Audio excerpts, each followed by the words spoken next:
Did you know in 1993, kind of ironic, back when Texas actually used to be good all the time in football, there was a band named Little Texas. They came out with a song, God Bless Texas. And as you leave God's country for Dallas, God, you go ahead and bless Texas for our Cowboys this Saturday. You are Locked On Oklahoma State, your daily podcast on the Oklahoma State Cowboys, part of the Locked On Podcast Network, your team every day.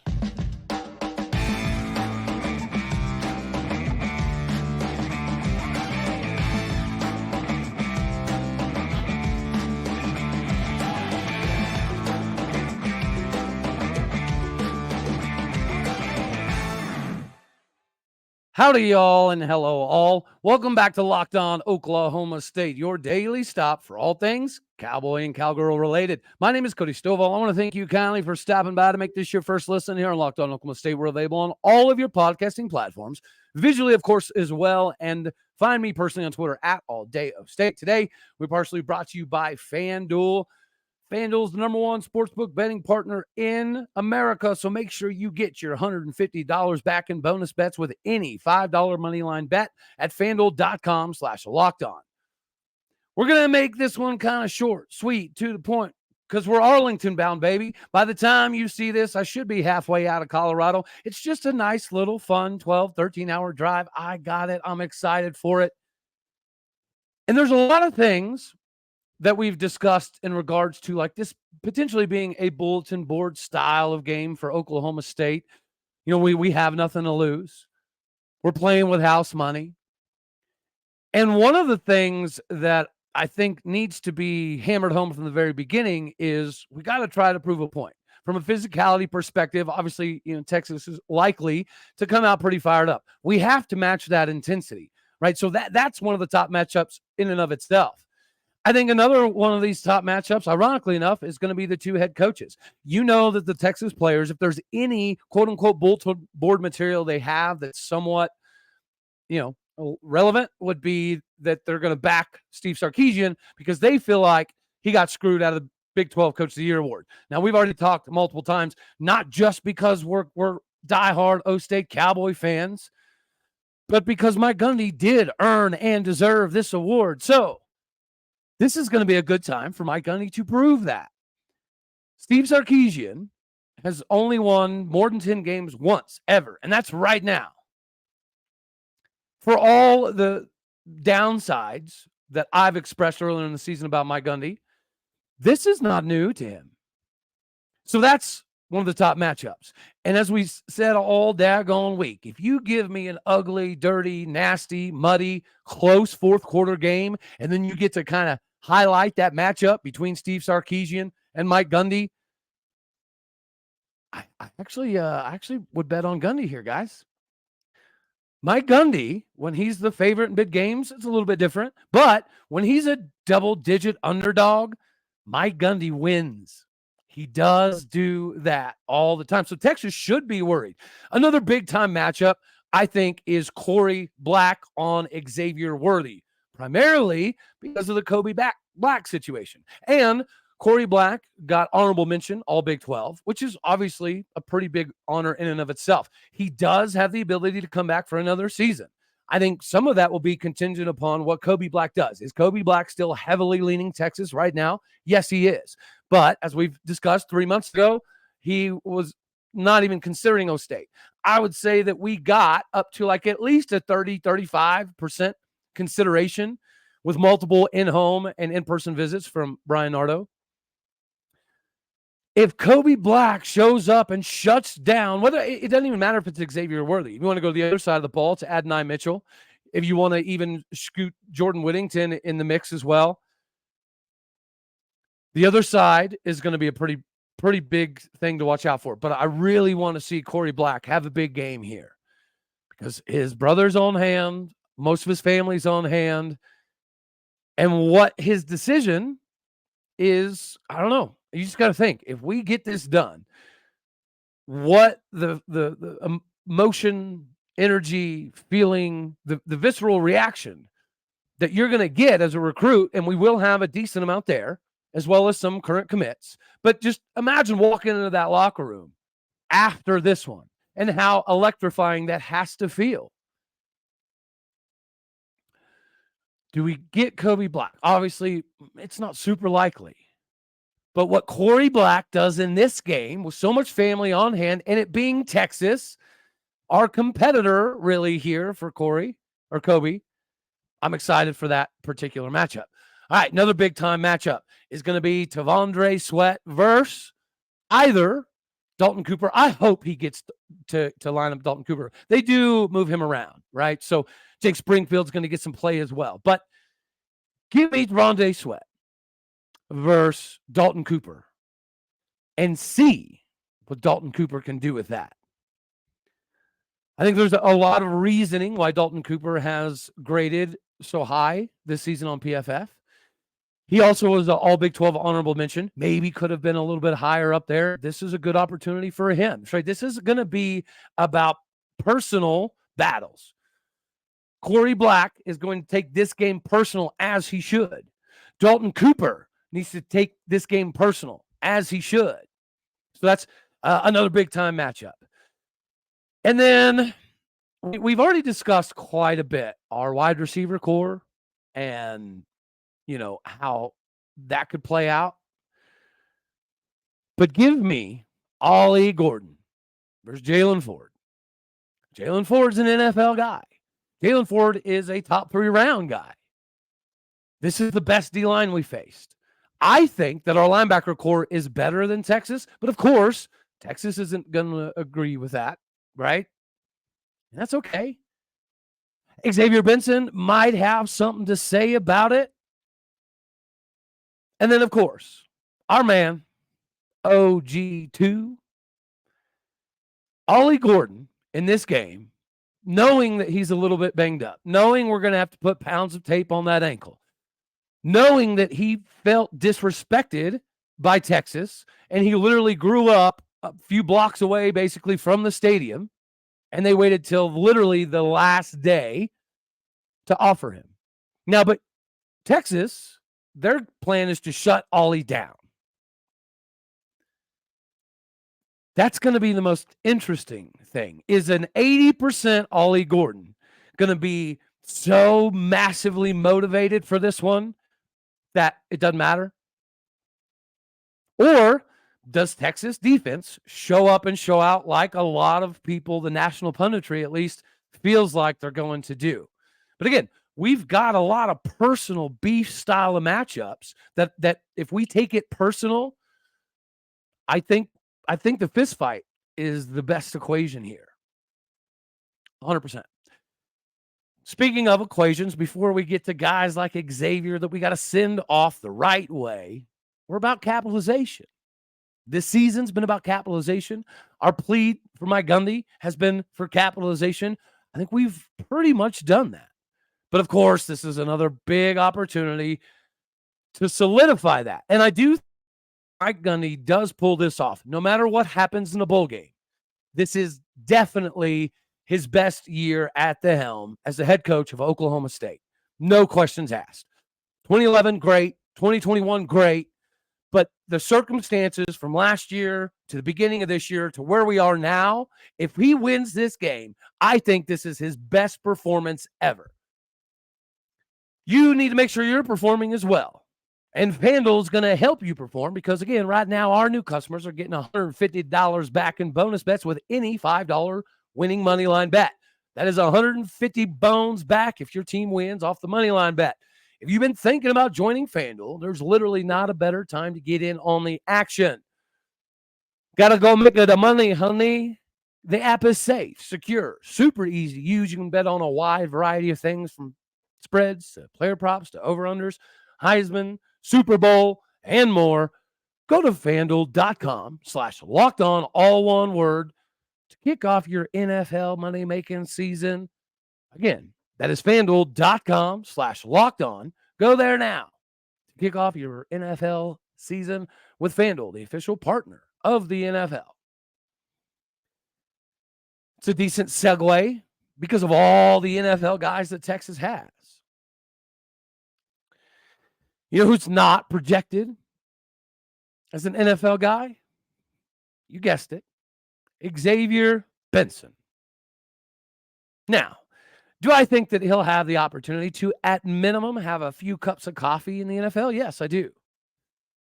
Because again, what Xavier Benson does for this defense doesn't always really show up on the stat sheet. That's not a knock on him, but again, one of the biggest reasons that Nick Martin has had the season that he's had is because of Kendall Daniels. And you know good and daggone well that Nick Martin is very well aware of that. And you also know that somebody like Justin Wright, who will have the privilege of getting back again next season, he's also seeing this as well. If Justin Wright can seamlessly squeeze into that Xavier role, and I do think that he can, even though he was playing a little bit of a different linebacker spot earlier, I think this is something that is tailor-made for Justin Wright. But the amount of love that Xavier Benson has received this season from the Oklahoma State community is absolutely phenomenal. Because we all need to remember, without Xavier Benson and DeAndre Jackson getting the team together pre-spring and basically having some spirited conversations, without that, we probably don't have the amount of enthusiasm, excitement, and success that we did have in the spring and the fall. Without Xavier Benson kind of being the guy, because we know that we had some team captains last year that when things went, completely sideways, there started to be a little bit of a division. Xavier Benson is the reason, a large reason at least, why there is no division. Xavier Benson is one of the biggest reasons why the defensive continuity has been fairly stable. Do we give up a lot of yards? Yeah, we do. But do we come up big when it matters? Yeah, typically. And that's a really good sign of the leadership and the chemistry that you have on that side of the ball. They don't flinch. When it's fourth quarter and we're down by a few scores, a couple scores, they're not concerned. They have complete confidence in their ability. And they have complete confidence in Brian Nardo, especially in the fourth quarter. So if this thing is a game in the fourth quarter, again, if you're a betting man, you got to bet on Mike Gundy, especially if you're going to take the 14 in a hook. It might even be 15 in a hook by now. We, as Cowboys, need to send the seniors off that do not have any availability left off the right way. Because if you win this one, whatever happens in the bowl game, it doesn't matter. It legitimately does not matter. At this point in time, you win this one, the bowl game is just about better preparation for the young cats coming into the next season. That's what bowl games traditionally are for anyways, which is why if you get a New York Six Bowl, you get a little bit more time to kind of put some work in. If we win this game and send some of these guys off right, and we've talked about some of the O-linemen, I firmly believe we'll get at least 2, likely 3 of these guys back. But we've also got a couple dudes that have had quite a few surgeries on the offensive line that may not, right? And that's 100% plausible. The leader that Xavier has been so infectious for this defense.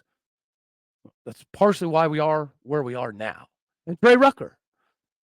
Trey Rucker has been getting hammered by Texas punditry all week, right? I've heard so many times, all you got to do is get that number 9 deep, and that's it. It's a ball game. It's over. We'll just keep throwing on that guy. And while they're not exactly wrong, because on film there is a decent, significantly decent chunk of time that Trey Rucker does get burnt deep. I mean, he's not designed to run stride for stride with a wide receiver. So they're not wrong in their assessment that they're going to try to pick on him. I think Trey Rucker knows that too. I think Xavier Benson is very well aware that he is going to have to be an extraordinary leader for this one. Rashod Owens, If you want to talk about how Xavier was the guy on defense that kind of made the pulse and the heartbeat go, then I think it's fair to say on the offensive side of the ball, Rashod Owens is that guy. I mean, obviously, Ollie Gordon is a bad mamma jamma and very likely the best player on the squad, best player in the Big 12. But Rashod Owens has been the guy. And Rashod still has some drops here and there. He does. And that was always the knock on Rashod. Same with Langston Anderson. Was, they're right there at the 2 deep. They've got all the talent. They understand the blocking. They're dedicated. They're committed to the weight room and everything that it takes. But we dealt with some drops. But Rashod's leadership and his ability to step up at any position, even tight end, whenever called upon, that's what's been leading this heartbeat. 100%. I mean, Alan Bowman's demeanor is beneficial. The consistency on the offensive line is extremely beneficial. The playmakers that we do have at wide receiver that Texas is not taking into enough consideration, very beneficial. But you got to have that dude that just kind of drives the boat a little bit better, a little bit straighter, a little bit faster. That's Xavier Benson for me on the defensive side of the ball and Rashod Owens on the offensive side of the ball. Without them, this turnaround doesn't happen. Without Mike Gundy diving in as well, this turnaround doesn't happen. So the cumulative effect, hopefully, is very, very visible versus a Texas squad that, at least from a perception standpoint, is definitely overlooking us. So this will roll us in before we skid that on out of here. Winning is already done. So even if we do lose this game, I think the bowl game does become a little bit more important because it's a little bit less of a bowl. Well, not a little bit, quite a bit less of a bowl. So if we do lose, then okay, cool. We've got to make sure that the bowl game is buttoned up, squared away, ready to rock and roll. But let's face what happened last season, combined with the beginning of this season, and understand that this turnaround has been worth every game. It's been worth all the rain and the heartache and the discontentment and the uneasiness. It's been worth it at the end of the day. Because what has happened this season for Oklahoma State, it's ridiculously rare. Like, I don't even know if people completely understand. This kind of turnaround, given the circumstances, you're talking maybe a 2% hit rate, maybe 10% max that a coach can kind of find a way to choreograph and coordinate all this stuff to equal where we are now.